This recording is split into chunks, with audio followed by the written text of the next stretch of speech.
courtesy of DIBS, right, the AI, and Dr. Anuj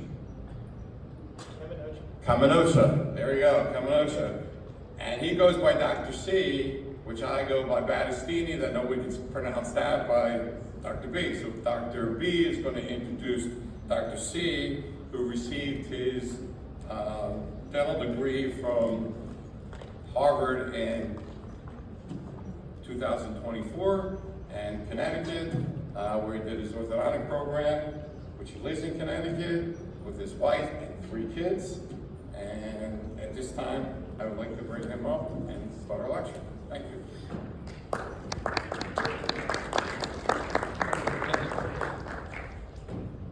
Okay, thanks, Dr. B.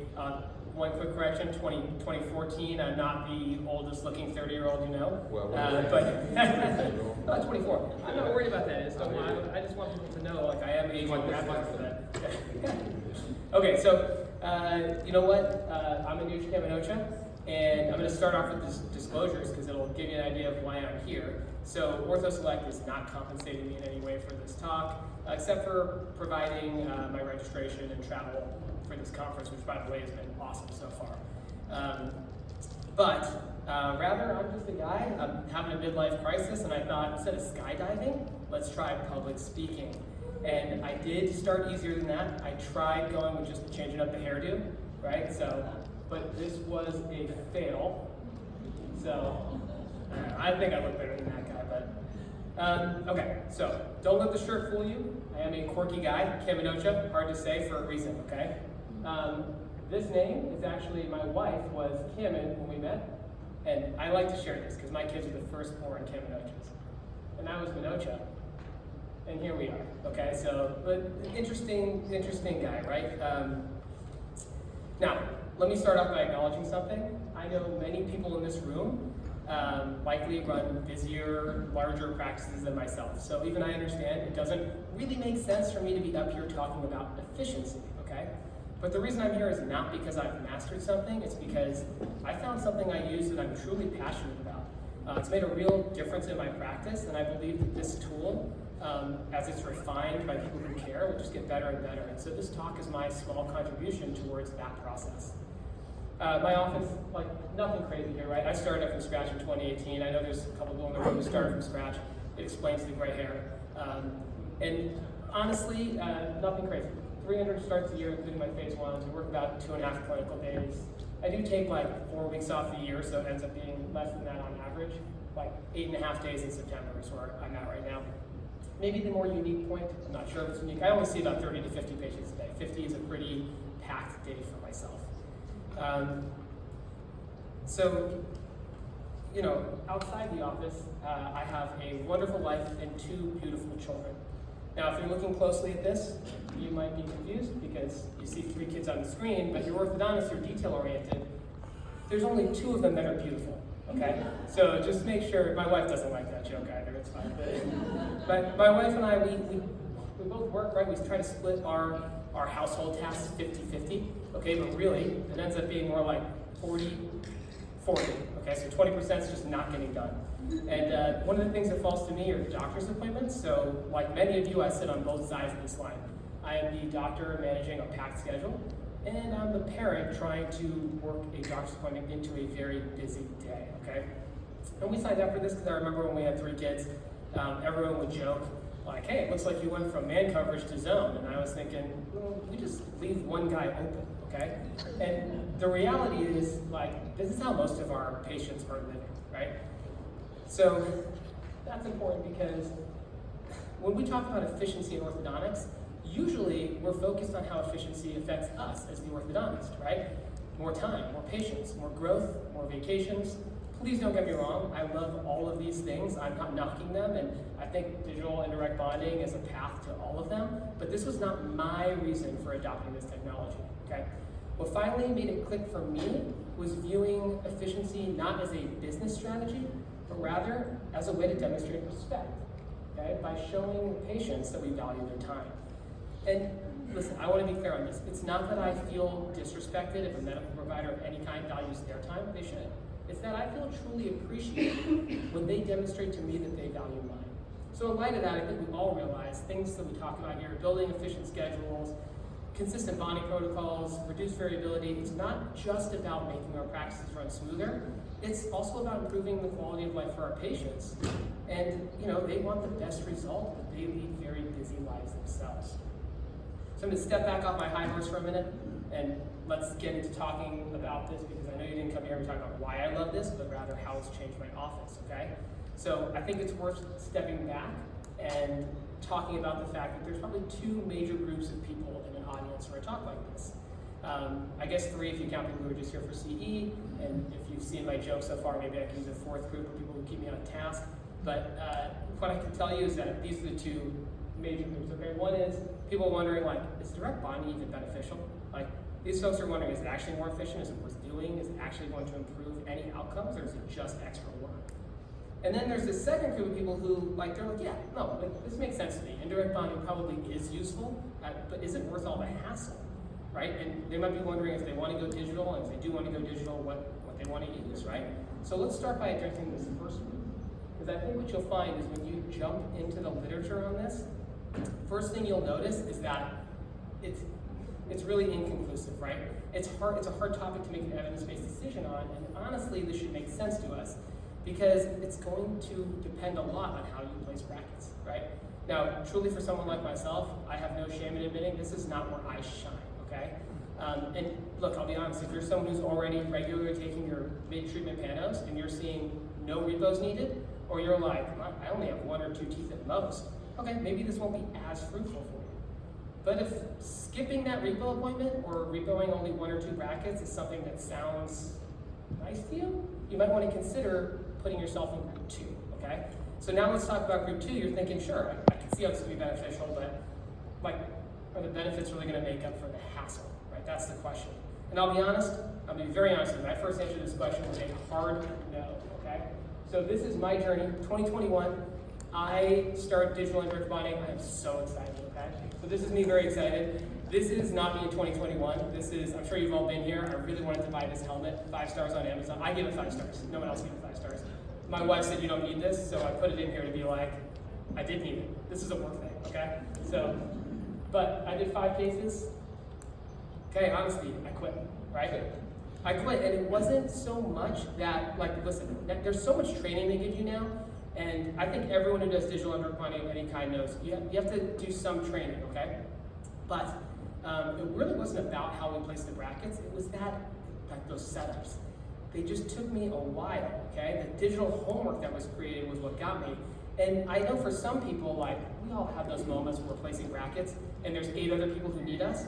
We've all been there, right? Okay, but you've also know that you will get through it. After a couple, it's really stressful when you're first out, and after a while you go, yeah, I've been here before, I'm fine. You know you're gonna make it to the end of that day, you're fine. But for some people it's even a moment of zen, and I get that. Digital homework, not fun. So I did 5 cases, I stopped.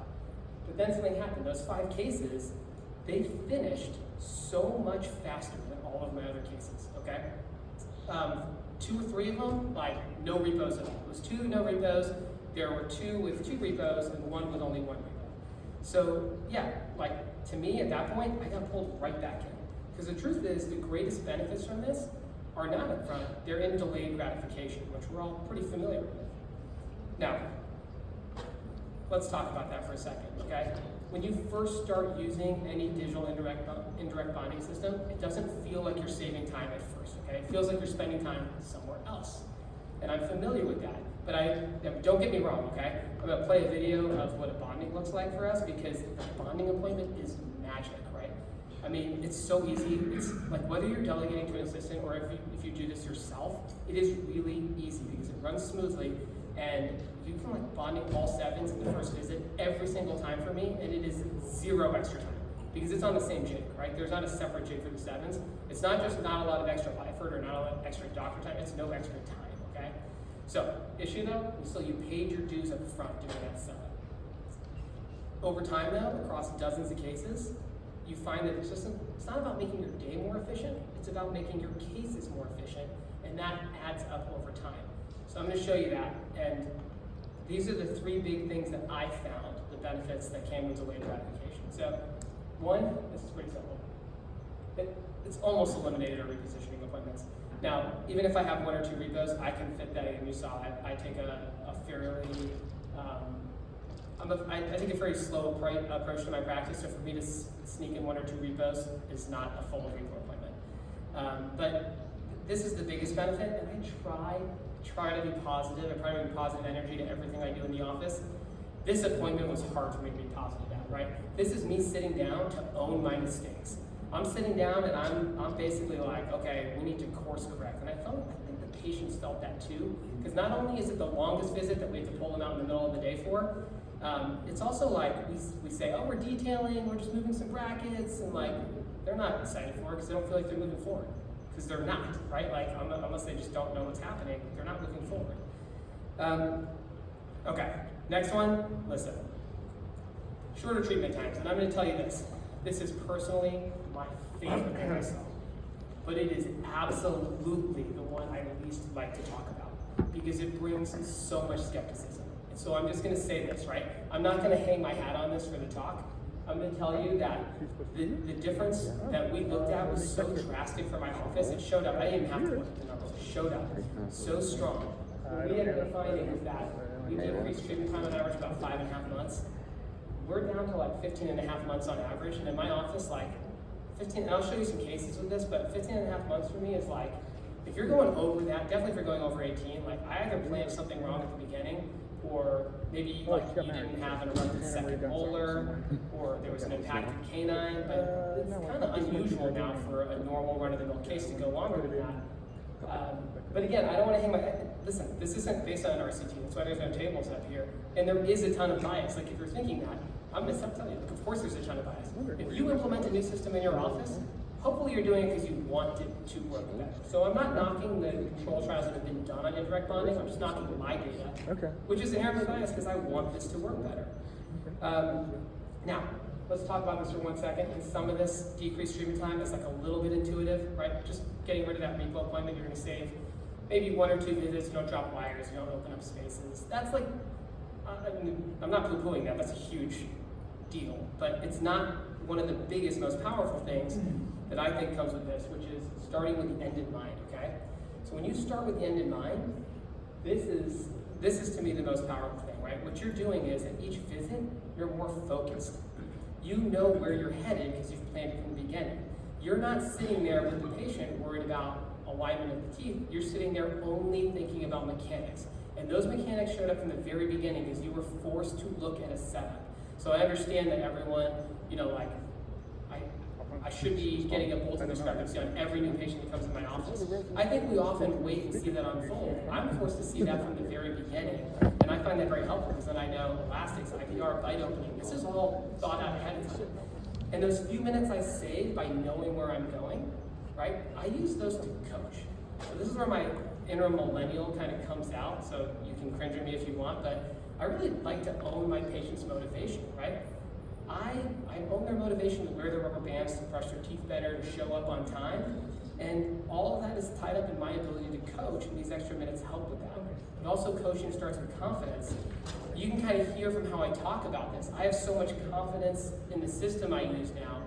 That confidence, that passion that I have, regardless of what you use, this is contagious for patients, right? They want to match my energy. They are excited to show me that they're wearing their rubber bands. I'm not disappointed when they don't. They celebrate with me on this.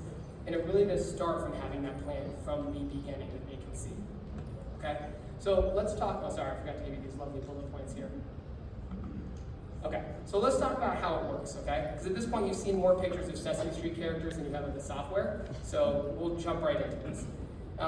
And there's 2 things I want to do. One is kind of show you how the software works, but also set expectations because this is where my failure was. So when you try this for yourself, I want you to know what the expectations are so you don't have the same problem I had. And the issue here is that when everyone gets their first setup back, I've worked with a couple doctors working on their first setup, and they all think the same thing. Oh, this is coming back to me, it looks pretty good, and I just have to make sure everything's in the right spot. I want you to have the mindset that you are going to move every single tooth, okay? You're gonna move a bracket on every single tooth. That might sound like horrific right now, but it's not, because when you master that, when you understand that concept, that's where this really takes off. The AI it's mostly used to tell you which bracket the tooth goes in, right? So I want you to think of it like that. So, and this is true for a lot of things in life, right? You see this young man here is making a snow angel. Well, this is my kiddo. Suppose he didn't recognize that he had to move his arms and legs. He thought you just lay down in the snow. That's what my daughter thought. She tried a snow angel, came out totally different. I don't know how this happened. If you met her, it makes more sense, I guess. But okay, so yeah, I'll say I tried. Actually, I'm not gonna make that promise. Okay, so you're gonna go into this thinking we're gonna move every bracket. It's like when you sit down and the assistant has placed the brackets for you. Okay. You sit down, that assistant has placed the brackets, they did not determine the final bracket position, that's all you, right? We're still deciding where this goes. This is just a tool to get the placement you picked to the patient. So what you see on the screen here, right? There's two sides to the software. There's a left side and the right side. The left side is where I think we all like to live at first, okay? This is what we're used to. The left side is showing you, and by the way, if you saw when I was just twirling this around at the beginning, these are all minor movements here. This is a case I just got back like 2 or 3 days ago. The initial thing I was trying to illustrate was that when you first glance at it, it looks done. Maybe not done, right? It looks like, oh, this is pretty good. I moved every single bracket by the time I approved this, okay? So even this is out of order. I'm just trying to demonstrate some like basic movements. When you're on the left side, it's where you like to live. You're moving brackets, right? You're seeing how does this bracket look on this tooth, because we've all honed in on that. In residency, through most of our clinical practice, what we've learned to do is recognize how does a bracket sit on a tooth.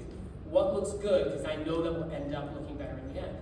But what this lets you do is we don't want to live on the left side anymore. We want to live on the right side. We want to start moving the teeth, because that's what matters, right? If the bracket looks funky on the tooth, but the tooth's going to the right spot, guess what? That was a reposition appointment you saved, right? So this is what we're trying to do here, is live on the right. And when you live on the right, you're actually going to unlock a whole other thing that's even more powerful. So real quick video, because I know that other one was a little confusing.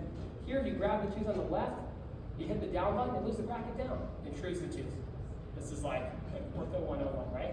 When you grab the tooth on the right, you hit down, it extrudes the tooth, and then the bracket follows to where it needs to be for that movement. Okay, so when you live on the right, you start using custom pads, and that's where this gets really great, okay? So custom pads. This setup I just showed you, this is for my friend Emmanuel.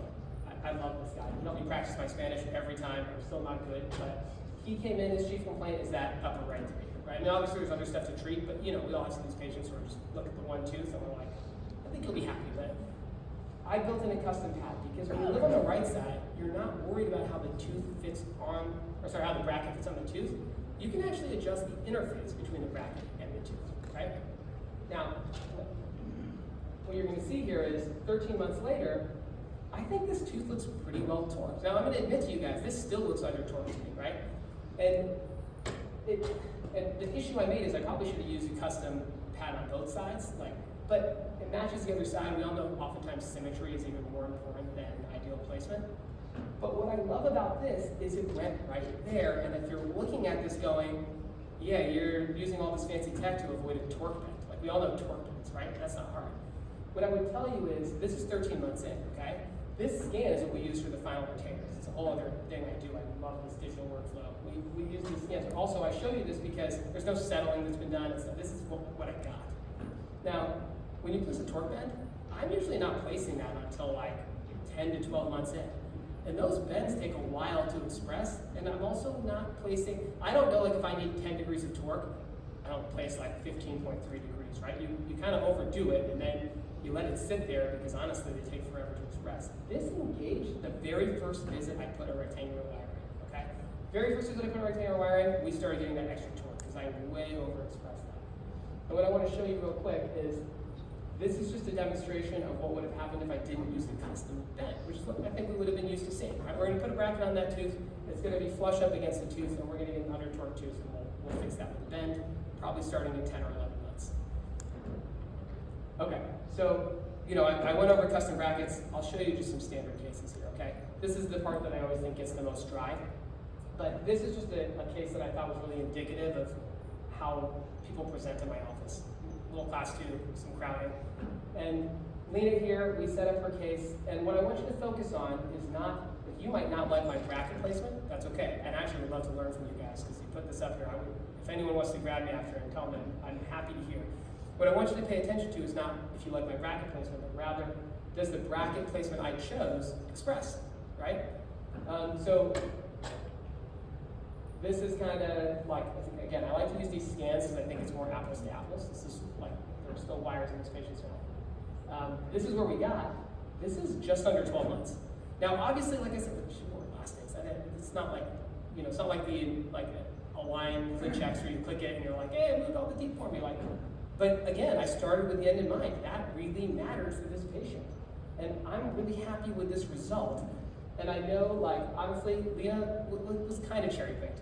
Partially because she had good hygiene, so to be honest, right? But I was like, okay, that's kind of annoying when I'm going to give this talk. So I literally, oh, and by the way, I'll point this out too for completion. I didn't want this to be a distraction. I do use ultra-low dose CBCT. You don't have to use this, obviously, okay?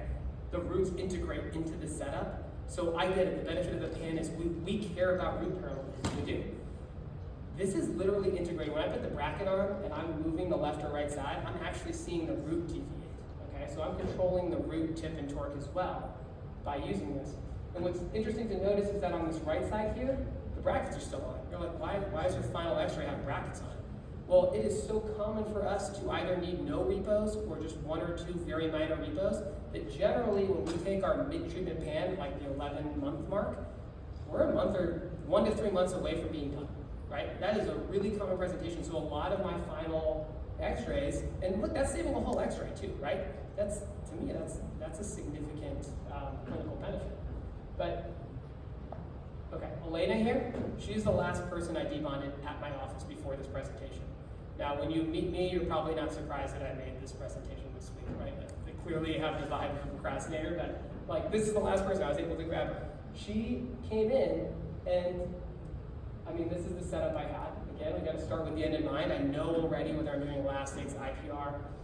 Elena here took me 14 months to finish, and I'm going to tell you, I think if I did this now, it would be like 11 or 12 months. And listen, even if you don't love that open area by the canine, look closely at my setup. I had it in that, right? That was an active decision. So, and again, I'm very open to I love these meetings for this reason. I learn just from talking to people. But I want you to notice, I think this matches pretty closely, right? Now, with her, the mistake I made, speaking of starting with the end in mind, those canines are very pointy. And in the end, I wanted to round them out a little bit and extrude them. I think today I would have recognized that, and she would have been a case that finished in 11 or 12 months. Same thing here. The final, and look, even this, with this, we care about root parallelism. Those upper ones, I get a little bit of distal root tip there. To me, I'm always going to, with that level, I'm always going to defer to the clinical side and the practice side. Okay, so here, why am I working with DIBS? Because I'm going to tell you, you won't go wrong with this. Digital indirect bonding is amazing. For me, the first thing, the price. Honestly, and I've already clarified this, it's not like I want to make this about money, but I work in central Connecticut. There's a couple orthodontists in every town. I am not a big office. I am not an office that is someone who's eligible for things like volume discounts or, honestly, just large case fees. So this is $165. They're shipping a tray to me that has the brackets in it. At that point, I don't even get into the whole break-even point because $165 is less than one visit, and it's not even about finances. What's that? It's not include the brackets. You're using your own brackets, and I'm going to get to that, okay? Because that's a really good point. So we're getting this here, and like I said, I'm not going to hang on price here. So the other one is, when I started, it was a two-way door decision. I don't know who's familiar with this concept, but it's a Jeff Bezos concept, at least I believe. He might have taken it from someone else, but I'll give him credit, I'm taking it from him. This is valuable in so many areas of life, okay? The two-way door decision works like this. One-way door decisions have high consequences if you're wrong, and they're not easily reversible. Two-way door decisions, really easy, okay? So, if you do the wrong thing, you just go right back. So one-way door decision, buying a house. Two-way door decision is moving your furniture in the living room, okay? One-way door decision, having kids. Two-way door decision, picking which kid is your favorite. That's another joke my wife doesn't like. But, okay. And, I love this because this system was the ultimate two-way door decision for me because I'm using my brackets. I'm already comfortable with my brackets. I know how to use my brackets. My assistants know how to tie into my brackets. it's a great intro to this because everything else is the same. And I don't want to like tell you to go into this with the mindset of failing. I'm not trying to preach that. I'm saying like there's really no risk because even if you hate it, just pull your brackets out of the tray and use them, or like just take them off and rebond them. Or if something goes wrong, like you know how to fix it. Okay. So I love that, and I will say Jeff let me down because that one-way door decision thing. I didn't realize that because with the kids. This is a return I tried to make with my daughter. They would not accept it. So, I have too much time on Photoshop, I'm sorry. Okay, what I'm going to tell you is that I'm really passionate about this. I love this. I love adopting all new technology. And I love meetings like this, and I want to thank you all for being, I really think like it's the time I mingle with people in between I learned the most from, so thank you all for being part of this. And I got to thank Mesmer in the back because that gentleman was so kind to me this morning. I came down, I was like, I have no idea how to give you my PowerPoint. And this is what I'm talking about. Like, he was so nice to me in the morning, and I'm not sure he realized how much of a difference that made to me. So, thanks everyone for being here.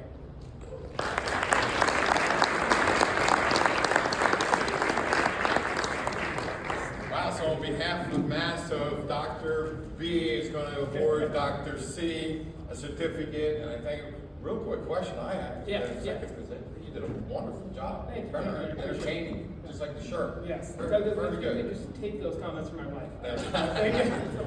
But you did one shred. Do you sometimes do No, that was multiple what, I just showed one. It's actually, each arch is 3 tracks. It is fixed. Yeah, and they Okay. segment it for you. And Kate in my notes, can you customize the segmenting? We've never needed to do that, but yeah. No, but it's great. So on behalf of Awesome. thank you so Thank much. you so much. I really appreciate your That's time. great. Thank you. Very good. A little round of applause.